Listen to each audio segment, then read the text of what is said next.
Hello. Okay, isang mapagpalang gabi po sa ating lahat. At pasalamat tayo sa Diyos. Muli tayo nandito upang makinig ng mga salita ng Diyos at sambahin ng Diyos sa Espiritu at sa katotohanan. Tayo po'y magsitayong lahat at tayo'y sumandaling manalangin. Let's pray. Aming Diyos na mapagpala, salamat Panginoon sa gabing ito na kami ay iyong dinala dito sa iyong bahay-sambahan upang sambahin ka o Diyos sa Espiritu at sa katotohanan. Panginoon, dalangin namin o Diyos, ang aming mga puso o Diyos ay itama po o Diyos ang aming mga motibo na ikaw o Diyos ang aming itataas, ikaw ang luwalhatiin o Diyos sa lahat ng mga gawain. Tulungan mo Diyos ang bawat isa at salamat Panginoon sa pagkakataon na ito, Diyos, na ako ay yung ginagamit, Panginoon, upang ang mga salita mo, Diyos, ay pangaral, Panginoon. Nawa, Panginoon, dalangin ko, Diyos, ang banal na Espiritu, ang siyang gumawa at sa aming pong kalagitnaan, magturo, Ama, sa dapat namin gagawin, Panginoon. At salamat, O Diyos, sa bawat isa na nagbigay din ng halaga at dalangin din namin, O Diyos, ang iba pa nasa mga daan, mga nasa bahay, mga nasa abroad, Panginoon, pagpalain mo, Diyos, ang kanila pong mga buhay at nawa patuloy kayong kumilos, Ama, sa bawat isa, Panginoon.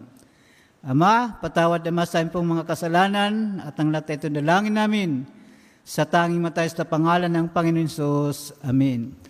Buksan natin ang ating mga Biblia sa Luke chapter 11. Manatili tayo nakatayo. Luke chapter 11 verse 1, isang talata lang po. Ang ating pagbubulayan, sabi dito, at nangyari nang siya'y nananalangin sa isang dako, nang siya'y matapos ay sinabi sa kanya ng isa sa kanyang mga alagad, Panginoon, turuan mo kaming manalangin, na gaya naman ni Juan na nagturo sa kanyang mga alagad. Ang pamagat ng ating mensahe ay, bakit tayo mananalangin?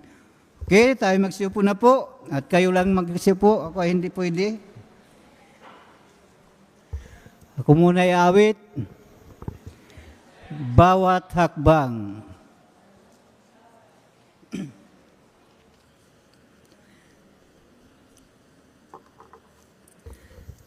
A step I take. Si Kristo ang kasama ko't patnubay, bawat hakbangin ko, bawat araw. At wika niya, ika'y mahal kong tunay, o anong laking kagalakan. Bawat hakbang, si Kristo ang patnubay, ako'y kanyang laging aakbayan. Hanggang huling hakbang siya'y aasan, hanggang datnin langit na tahanan. Kapag dumarating ang kalungkutan, pag-asa'y tila ba napaparang. Si Kristo ang aking tinatawagan, siya'y agad namang dumaramay.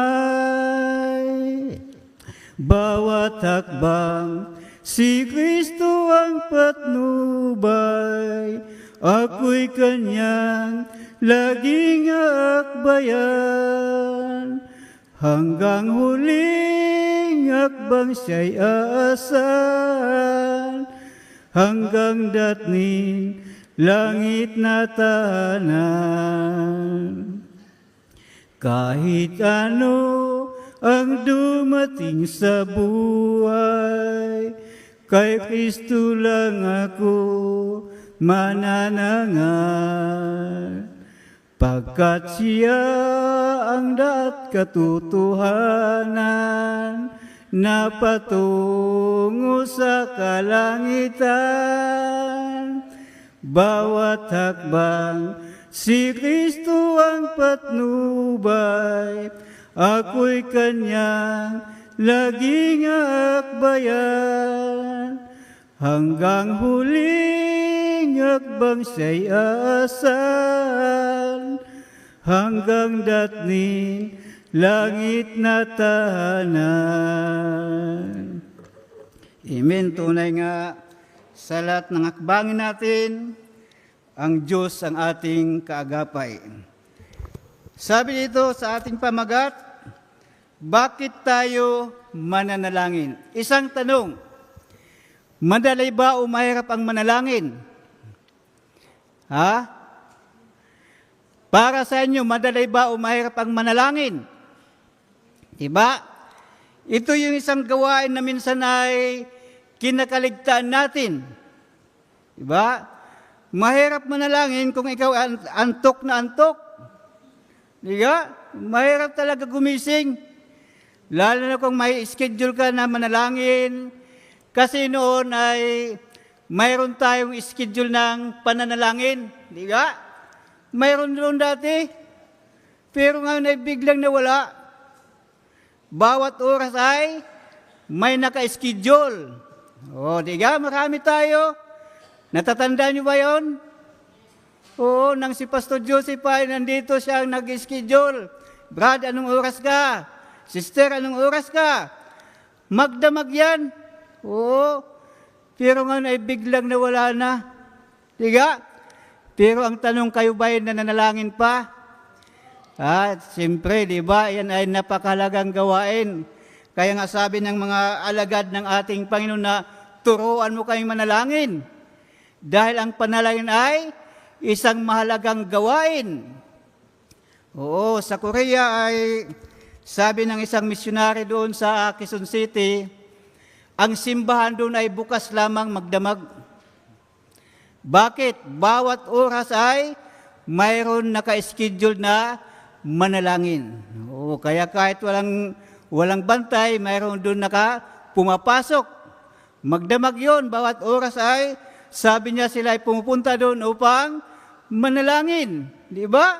Ganon kahalaga ang panalangin na minsan natin ay hindi natin binibigyan ng halaga. Kung ikaw ay mag-schedule na manalangin ng madaling araw, maganda. Di ba? Matahimik. Makakausap mo ng maayos ang ating Panginoon, walang ingay.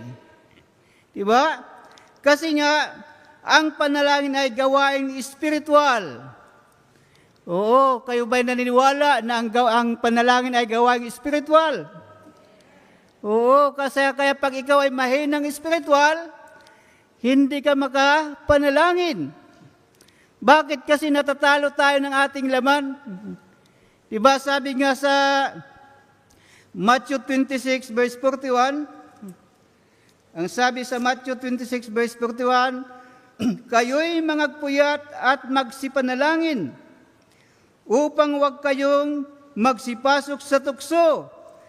Ang Espiritu sa katotohanan ay may ibig, datapwat mahina ang laman. Tiga? Ang ating Espiritu ay may ibig gumawa ng panalangin, pero natatalo ng ating laman. Kaya kung ikaw ay hindi spiritual, ikaw ay mahina sa spiritual, mahirap ka makadalo sa gawain ng pananalangin o hindi mo magawang manalangin. Diba? Siguro pagdating sa bahay, pagpagod na maghapon sa trabaho, higa na lang, tutulog. Minsan ganun tayo, diga? Kapag pagod na pagod sa buong maghapon, ako minsan ay ganun, pero mayroon ako schedule ng panalangin. Kahit ako ay pagod na pagod, pag uwi ng bahay, magpapahinga, matutulog ng kunting oras at babangon at mananalangin. Diga? Kasi mahirap manalangin na antok ka, ang imin niyan ay kinabukasan na. Oo. Diba? Mananalangin ka na antok na, Paggising mo, amen. O, di ba? Ganun nangyari sa atin. Kaya ang panalangin ay dapat bigyan ng halaga sapagkat ito ay gawaing espiritual. Kaya mahirap makadalo sa gawain ng panalangin. Alam niyo mga kapatid, sa ating paggawa ng gawaing espiritual o gawain ng pananalangin, mayroon agad, mayroon agad kumukontra sa atin. May kalaban tayo, di ba? Ayaw ng diablo na tayo ay manalangin. Oo. Kaya sabi sa Galatian 5:17, ang sabi dito, sapagkat ang laman ay nagnanasa ng laban sa Espiritu, at ang Espiritu ay laban sa laman, sapagkat ang mga ito ay nagkakalaban upang huwag ninyong gawin ang bagay na inyong ibigin. Diga? Magkalaban ang ating espiritu at ang ating laman. Kaya yung mga bagay na espiritual ay mahirap natin magawa kung nangunguna sa atin ang laman. Di ba? Totoo ba? Ang gawain espiritual at pananalangin ay mahirap natin magampanan kung pinapangunahan tayo ng ating laman. Diba? Kayo ba'y nakaka-realize sa inyong mga sarili na mas mahabang oras natin sa pagsisilpon? Diba?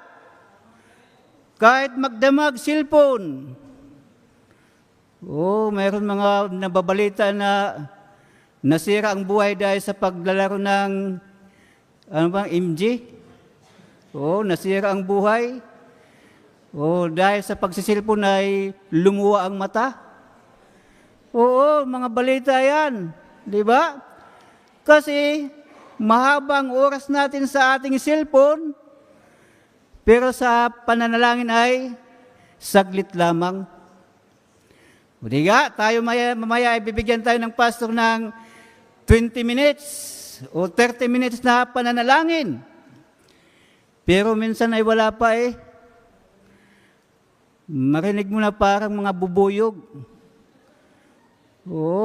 Ang iba ay nananalangin pa, ang iba ay nagmamartisan na. Di ba? Hindi natin mabigyan ng tamang oras ang ating pananalangin. Ang sabi ni Pastor, pag tumunog na ang ating trompeta, ay huminto na sa panalangin. Di ba? Pero hindi pa natunog ay lakad-lakad ng iba, ang iba akyat panaog. Diga? Totoo yun, diga? Akyat panaog, parang si Satanas. Akyat panaog sa langit. Sabi ng Diyos, oy Satanas, saan ka galing? Parito't paroon. Diga? Ganun tayo minsan ay. Tapos hindi pa tapos ang service. Kanaog na, nag-unahan pag-uwi. Tapos pagpunta ng simbahan ay huli. Diga? Totoo yun. Huli na pumunta ng simbahan, gusto nang umunang umuwi. Kaya ang iba ay gusto doon maupo sa unahan. Kita mo, walang umaupo dito sa unahan eh. Kasi pagkatapos ay nanalangin pa, daan-daan ng bababa. Di ba? Tapos mananalangin, ang iba ay nasa baba. Ganun tayo minsan mga kapatid, na ang gawain ng pananalangin ay may kalaban tayo. Ang ating laman. Kaya itong ating laman ay hindi natin ito dapat bigyan ng importansya. Kaya sabi ng Biblia ay sa Galatian 5:16, sinasabi ko nga, magsilakad kayo ayon sa Espiritu at hindi ninyo gagawin ang mga pita ng laman.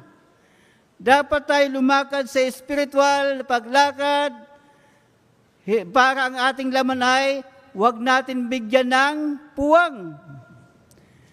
Huwag natin bigyan ng pagkakataon na tayo ay matalo ng ating espiritual na buhay. Kaya yung panalangin ay isang mahalagang gawain, kaya sabi ng mga apostol, ng mga alagad sa ating Panginoon Hesus, Panginoon, turuan mo kami manalangin. Di ba? Turuan mo kami manalangin. Dapat tayo ay, alam naman natin dito na ibinigay sa atin ang example kung paano tayo manalangin, pero bawat isa sa atin ay may kanya-kanya tayong pananalangin. Kasi tingnan natin, kung tayo ay hindi ginagabayan ng banal na Espiritu sa ating pananalangin ay saglit lamang.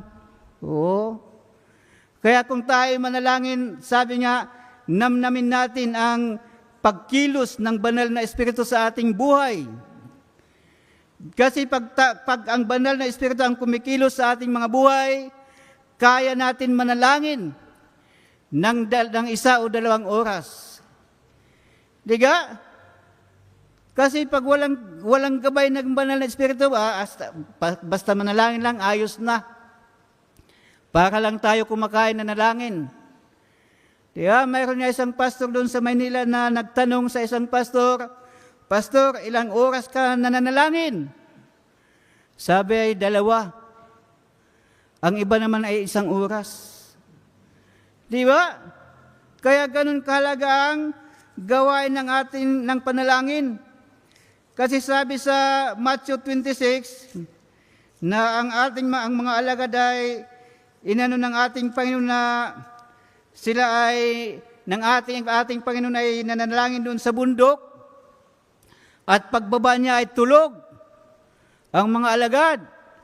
Siguro dahil sa sobrang pagod na kasama sila ng ating Panginoon sa lahat ng mga lakad. At pag sabi ng Panginoon, dito kayo.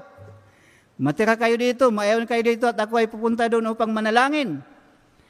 Pero pagbaba niya ay tulog. Ano ang sabi ng Panginoon? Hindi niyo ba ako bibigyan ng kahit 1 oras na manalangin? Di ba? 1 oras lang ang hiningi sa atin ng ating Panginoon. Ang sabi sa Matthew 26 verse 40, at lumapit siya sa mga alagad at sila'y kanyang naratnang nangatutulog. At sinabi kay Pedro, hindi kayo maaaring makakapagpuyat sa akin ng 1 oras. Di ba? 1 oras lang ang hiningi ng Diyos na makipagpuyat tayo sa pananalangin, pero minsan ay hindi natin binibigyan ng halaga. Mamaya pag panalangin natin, ang iba ay 5 minuto lamang, ayos na. Diba? Kaya bigyan natin ng halaga ang panalangin. Ngayon, sabi dito, bakit tayo mananalangin? Bakit nga ba tayo mananalangin? Anong sagot? Dahil ito ay utos ng Diyos. Di ba? Sabi sa Lucas chapter 18 verse 1, sabi dito, at sinalita niya sa kanila ang isang talinghaga na sila'y dapat magsipanalangin lagi at huwag manganglupaypay. Sa Ephesians chapter 6 verse 18, ang sabi dito, na nagsipanalangin kayo sa Espiritu ng lahat ng panalangin at daing sa buong panahon at mangagpuyat sa buong katiyagaan at daing na patungkol sa lahat ng mga banal. Sa unang Thessalonians 5:17, manalangin kayo ng walang humpay. Diba? At sa Philippians chapter 4 verse 6, ang sabi dito, huwag kayong mga balisa sa anumang bagay, kundi sa lahat ng mga bagay, sa pamamagitan ng panalangin at daing na may pagpapasalamat at ipakilala ninyo ang inyong mga kahilingan sa Diyos. Diba? Utos ng Diyos kung bakit tayo mananalangin. Hindi ito utos ng tao lamang. Kasi pag tao lang nag-utos ay minsan ay hindi natin binibigyan ng halaga. Malimit na sinasabihan tayo ng pastor, prayer meeting, bigyan natin ng halaga. Diga? Pero anong nangyari? Wala, ang iba ay sa bahay lamang. Diba? Tama pa din naman sa bahay, pero mayroon naman nagbigay sa atin ang Diyos ng pagtitipunan sa pananalangin. Diba? Kung may kanya-kanya tayo, hindi na nagbigay ang Diyos ng ating building. Diba? Hindi na tayo bibigyan ng Diyos ng building para manalangin, doon na lang sa mga bahay.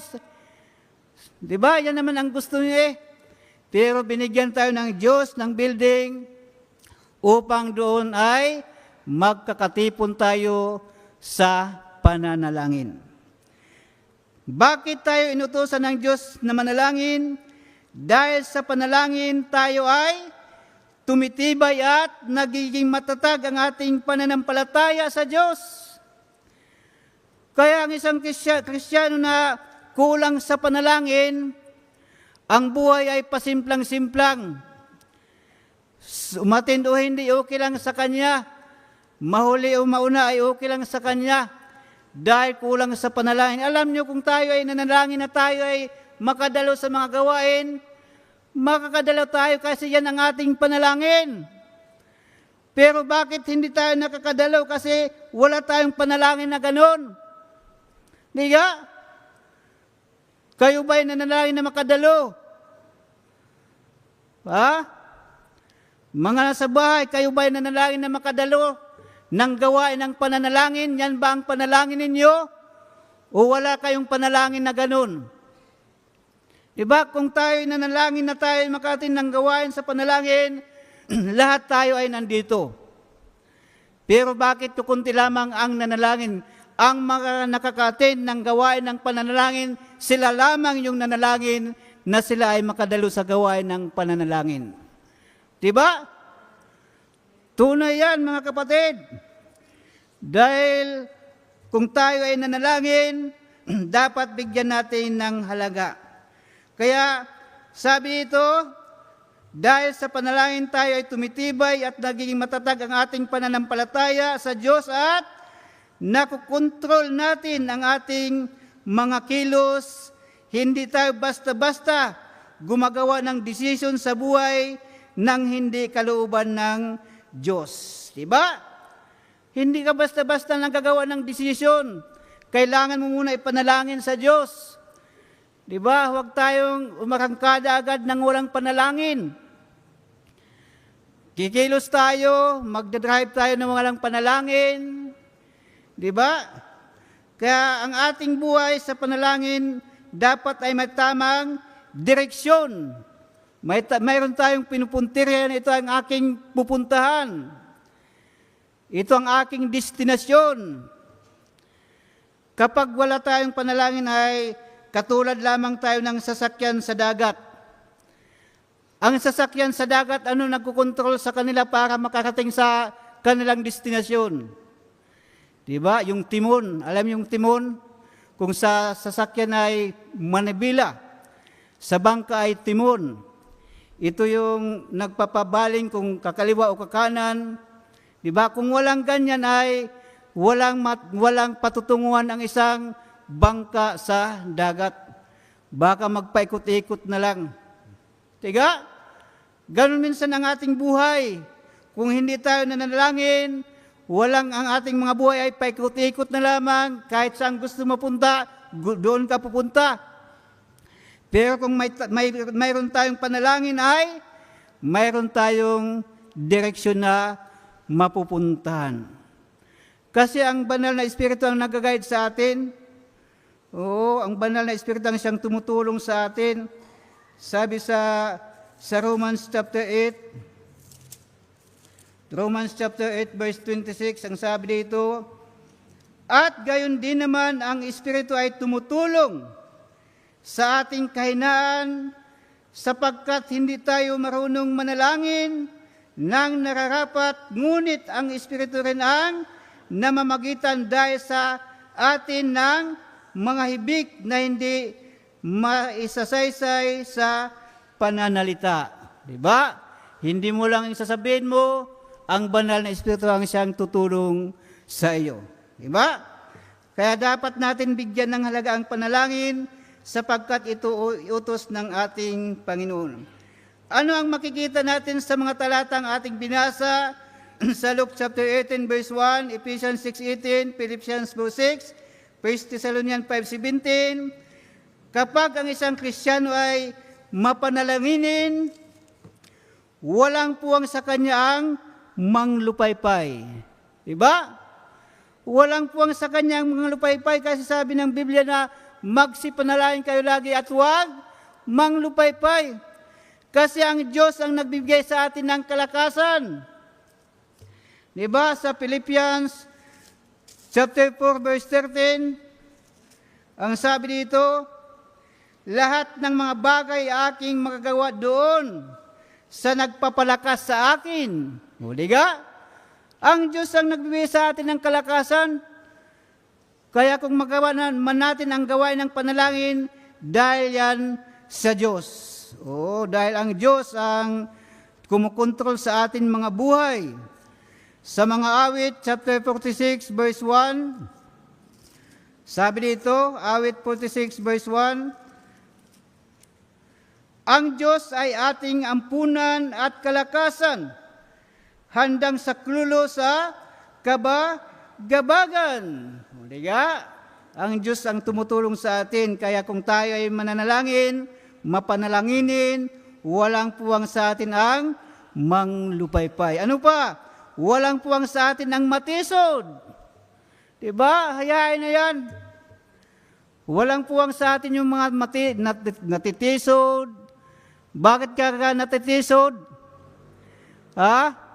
Bakit ka ba tayo natitisod? Kasi tayo ay nakatingin sa tao. Oo, kaya tayo natitisod kasi tayo ay nakatingin sa tao. Ano bang sabi ng Hebrews chapter 12? Hebrews chapter 12, verse 2. Ang sabi dito, namasdan natin si Jesus, looking unto Jesus. Sabi dito, naggumawa at sumakdal ng ating pananampalataya na siya dahil sa kagalakang inilagay sa harapan niya ay nagtiis ng krus na niwalang bahala ang kahiyan at umupo sa kanan ng luklukan ng Diyos. Diba? Looking unto Jesus. Kaya ka natitisod kasi sa tao ka nakatingin. Sa pastor ka nakatingin. Diba? Ang pastor ay katulad din natin. May kahinaan din. Oo. Kaya sa ating paglilingkod, sabi ng Bible, walang malakas. Kapag sinabi mo ikaw ay malakas, ikaw ay mahuhulog. Oo. Yan ang sabi ng Bible. Ano pang sabi? Na kapag tayo ay mapanalanginin, walang puwang sa atin ang matisod, walang puwang sa atin ang tumalikod sa Diyos. Diba? Maraming tayong mga mananampalataya, mga baptized na ngayon ay nawala na. Diba? Ano ang sabi ng Bible? Sa Hebrews chapter 10 verse 38, ang sabi dito, ngunit ang aking lingkod na matuwid ay mabubuhay sa pananampalataya. Tiga? Tayo ay nabubuhay sa pananampalataya. Pero anong sabi pa? At kung siya ay umurong ay hindi ka lulugdan ng aking kaluluwa. Ang isang mananampalataya na tumalikod, hindi nalulugod ang Diyos. Diga? Hindi natutuwa ang Diyos. Bakit ka tumalikod? Bakit ka nawala sa gawain? Ha? Bakit? Kaya mo bang matugunan ang iyong mga pangailangan? Walang ibang makakatulong sa atin ng ating mga pangailangan kundi ang Diyos lamang. Diba? Lahat ng ating mga pangailangan, ang Diyos ang tumutulong sa atin. Kaya sabi pa dito, kung tayo ay mapanalanginin, walang puwang sa atin ang tumingin sa mali ng iba. Ang ating relo ay Kala ko alas 10 na eh.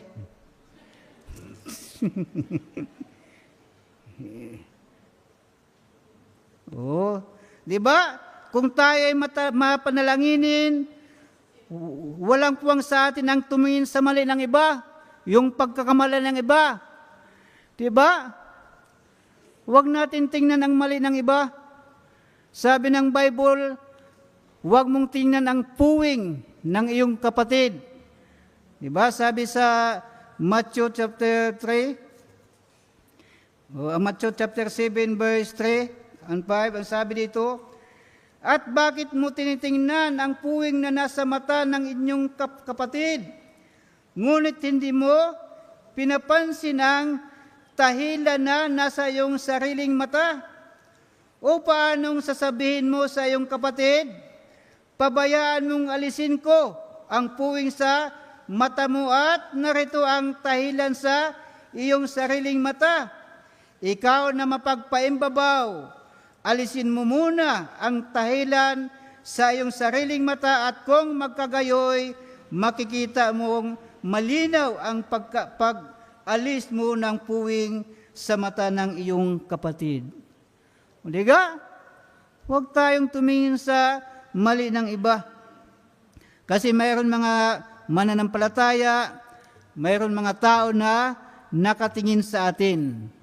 Pag nagkamali ka, ito isang maling kalungkutan na isang Kristiyano lamang ang nagkamali, lahat tayo ay apektado. Diba? Sasabihin na ganun ba ang mga Baptist? O, diga? Gawin mo silang ating napapakinggan sa mga tao, isa lang nagkamali, sasabihin na agad, ganyan ba ang mga Baptist?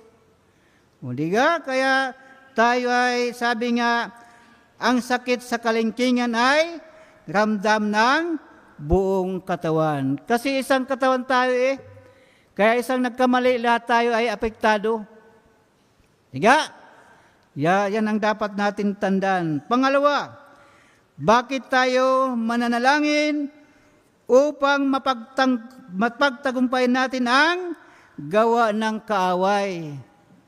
Kaya pag hindi ka mapanalanginin, madali kang matatalo ng ating kaaway. Oo, bigyan ka lang ng kabisihan sa iyong business, sa iyong trabaho. O, diba? Wala na. Hindi ka na magtatagumpay sa kaaway. Sabi sa Matthew chapter 17 verse 14 and 21, ang sabi dito, at pagdating nila sa karamihan, ay lumapit sa kanya ang isang lalaki na sa kanya'y lumuhod at nagsasabi, Panginoon, mabag ka sa aking anak na lalaki, sapagkat siya'y himatayin at lubhang naghihirap sapagkat madalas na siya'y nagsusugba sa apoy at madalas sa tubig. At siya'y dinala ko sa iyong mga lagad at hindi nila siya mapagaling. At sumagot si Jesus at sinabi, ulahing walang pananampalataya at taksil, hanggang kailan titisin ko kayo, dalhin ninyo siya rito sa akin. Sa verse 18, at pinagwikaan siya ni Jesus at ang demonyo ay lumabas sa kanya at ang batay gumaling mula ng oras ding yaon. Nang magkagayoy, nagsilapit na bukod ang mga lagad kay Jesus at nangagsabi, bakit baga hindi namin mapalabas yaon? Diba? Ang kalaban dito ay ang diablo. At sinabi niya sa kanila, dahil sa kakaunti ng inyong pananampalataya. Diba? Mga sumusunod, mga lagad ng ating Panginoon Hesus, sila yung sinabi ng Panginoon Hesus na kakaunti ang pananampalataya. Diba? Kaya sa ating buhay, bakit tayo mananalangin dahil mayroon tayong kaaway upang mapagtagumpayan natin ang kaaway? Ang unang kaaway natin ay ang diablo. Di ba? Hindi yung kaaway mo yung katabi mo ha. Hindi kayo magkaaway dyan. Kayo magsambunutan. Ang diablo. Oh, di ba? Sabi sa 1 Peter chapter 5 verse 8, Sabi dito, kayo'y maging mapagpigil, kayo'y maging mapagpuyat, ang inyong kalaban na dyablo na gaya ng liyong umuungal ay gumagala na humahanap ng masisila niya. Di ba? Ganun ang dyablo. Nasa tabi-tabi lang ang dyablo, naghintay kung sino ang kanyang masisila. Parang leon. Di ba? Parang leon na, kasi ang leon ay napakalakas. Kayon ang ating kalaban ay ang dyablo. Sino pang ating kalaban? Yung kasangbahay. Hindi yung katulong nga, yung kasama natin sa bahay. Mga mahal sa buhay natin, yan ang kalaban din natin. Di ba? Kayo ba'y naniwala na ganyan? Ng ating mga mahal sa buhay ay unang kalaban natin sa ating paglilingkod sa ating Panginoon. Sila ang pumipigil sa atin. Kaya pasalamat kayo mga young people na kayo pinayagan ng inyong mga magulang. Diga? Yan ang dapat ay magpakita kayo ng magandang gawa sa inyong mga mahal sa buhay dahil kayo ay hindi pinipigilan. Oo, mayroon tayo mga mananampalataya, mga young people na pinipigilan ng kanilang mga magulang na wag umattend sa gawain. Di ba? Kayo ba mga young people, mayroon na bang pumigil sa inyo na inyong mga mahal sa buhay upang wag dumalo sa pananambahan? Yeah, mayroong kwento dati na isang young people na ligtas at ang kanyang mga magulang ay kumukontra sa kanya. Isang araw ay ang young people na ito ay nagbibiyahe pa sa malayo para lang makasimba. Ayaw ng kanyang mga magulang. Pero isang araw, ang young people na ito ay nasagasaan at nabatay at nagkaroon ng service doon sa kanyang pamamahay at doon nakilala ng kanyang mga magulang ang Panginoon Hesus. Di ba?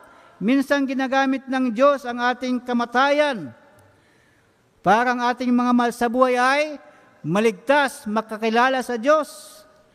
Kaya wag niyo ang hintayin na mamatay kayo. Oo. Mag-share na kayo ng mga salita ng Diyos sa inyong mga mahal sa buhay. Huwag kayong mahiya. Diba? Dahil pag kayong nahiya, sabi ng Biblia, ikahiya ko rin kayo. Yan ang dapat nating tandaan. Ang dyablo ang kalaban natin, ang kasambay at ang ating laman. At sino pa? Ang mga tao. O kalaban din natin yung mga tao kasi sabi dito sa Galatians chapter 4 verse 16. Galatians 4:16, ang sabi dito ni Apostol Pablo, sabi dito, am I therefore become your enemy because I tell you the truth? Diga? Sabi sa Tagalog, kaya nga ako'y bagay naging kaaway ninyo sa pagsasabi ko sa inyo ng katotohanan. O naging kaaway tayo ng mga tao dahil tayo ay nagsasalita ng katotohanan. Nakikita sa atin ang buhay bilang mga Kristiyano.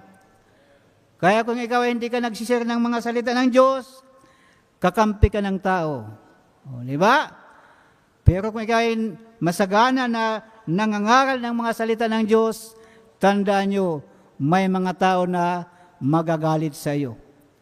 Naranasan na namin yan. Kami ay nangangaral ng mga bata doon sa Quezon City. Ano ang sabi sa amin? Pati ba mga bata ay inaano ninyo? Diga? Tinuturuan ninyo? Kaya mga kapatid, mayroon tayong kalaban sa ating paglilingkod sa ating Panginoon, kaya tayo ay dapat na mapanalanginin. Okay? At sa huli, malapit na. Bakit tayo mananalangin? Pangatlo ay upang malaman natin ang kanyang kalooban. Di ba? Kayo ba ay nanalangin na masunod ang kalooban ng Diyos? Di ba sabi dito, kung hindi nyo alam ang kalooban ng Diyos sa iyong buhay, manalangin ka. Dahil sa panalangin, gagabayan ka ng tamang desisyon sa iyong mga pinaplano. Lahat tayo may mga plano sa buhay. Hindi magiging maayos ang iyong buhay kung wala kang plano. Diba? Pag walang plano ang isang tao, ang isang Kristiyano, ang buhay ay parang walang kabuluhan. Wala ka man nais na maabot sa iyong buhay eh. Di ba kayo mga estudyante natin kaya nag-aral kasi may plano sila pagkatapos nilang mag-aral. Di ba? May plano na ako mag-ayos sa pag-aral. Ako'y magiging engineer pagdating ng panahon. Ako'y magiging doktor pagdating ng panahon. Di ba? Ako'y magiging teacher pagdating ng panahon. Kasi mayroon silang mga plano. Kung walang plano ang isang estudyante, sabi niya kung ang 75 ay pasado na, anin pang sobra. O di ka? Mayroon ganun mga estudyante na 75 ayos na, pasado na. Wala na akong gagawin. Hindi dapat ganun ang ating mga pag-uugali. Dapat ay ating mithin ang pinakamagandang pag-aral sa ating mga buhay. Kaya sabi dito, mayroon tayong mga example sa pagtatayo ng building o bahay. Dapat mayroon kang plano. O di ka? Kasi ang isang building na tatayo tapos walang plano, maubos lang ang pera mo, hindi matatapos ang building. Katulad ng pinsan ko, nagpagawa ng bahay, doon sa Cavite, walang kaplano-plano, siya lang nag-isip kung ano ang dapat, kung saan ilalagay. Mamaya-maya ay hindi nagustuhan, sisirain. Diba? Kaya mahabang panahon na natapos ang kanyang bahay kasi walang plano. Kaya pag tayo ay may plano, pag nagtatayo tayo ng building, ng bahay, dapat mayroong plano at kasama natin ang Diyos sa ating mga plano. Diba? Huwag niyong suluhin ang plano niyo. Ibigay niyo sa Diyos. Kaya sabi sa mga awit chapter 127 verse 1, maliban itayo ng Panginoon ang bahay, walang kabuluhan nagsisigawa ang nagtatayo. Maliban ingatan ng Panginoon ang bayan, walang kabuluhan, gumigising ang bantay. Di ba? Kaya tayo nagkabahay dahil ng Diyos. Huwag mong sabihin na nagkabahay ka dahil ito ang plano mo. Dahil mayaman ka, madali kang nakatayo ng bahay. Wala yan kung wala ang Diyos sa iyong buhay. Kaya mga minamahal, nawa sa ating mga buhay ay bigyan natin ng halaga ang panalangin. Huwag natin subasta ang panalangin. Katulad ng isang taong pupunta sa presidente, makikipag-usap. Di ba? Lahat maayos. Maayos ang ating mga buhay, ang ating mga puso, ang unang tinitingnan ng ating Panginoon. Tayo manalangin. Aming Diyos na mapagpala, salamat Panginoon sa gabing ito. Salamat o Diyos sa mga mensahe. Nawa patuloy mo Diyos igawad ang mga pagpapala sa bawat isa. Ama namin, ang lahat ito dalangin namin sa tanging mataas na pangalan ng Panginoon Jesus. Amen.